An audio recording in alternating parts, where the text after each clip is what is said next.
This is a pretty interesting math challenge that involves making 6 out of simple digits. This challenge has 10 levels, and in every level we get a different digit. In today's episode we have zeros. In the second episode we will have all ones, and so on. The thing that we need to do in this challenge, we have 3 zeros, and we need to turn all of these 3 zeros into 6. But the catch is, we cannot introduce any other digit here. So try to think up something, and I'll try to solve it as well. When we have only zeros, it's pretty difficult to even think about it, because that's just 0. What can we even do? We can use things like additions, subtractions, multiplications, divisions, factorials, and so on, as long as we don't use any other digit. Also for the side note, square root also counts. Because yes, there is technically a square root, but we don't write 2 over here, so it counts. But anyway, square root will not help us at all,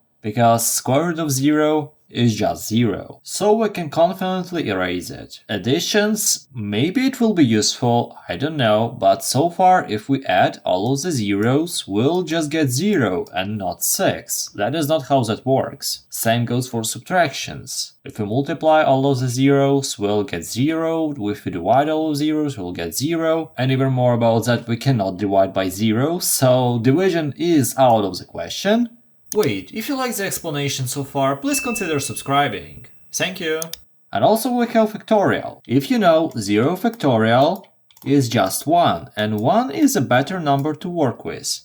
Maybe to start with, let's do 0 factorial here, 0 factorial here, and 0 factorial here.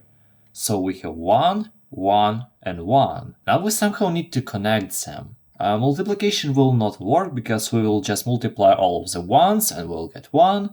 Division still not working. We have a number that is less than 6, so division will only worsen the situation. Let's try addition. We'll get plus here, so we get 1 plus 1 plus 1. So far this is 3.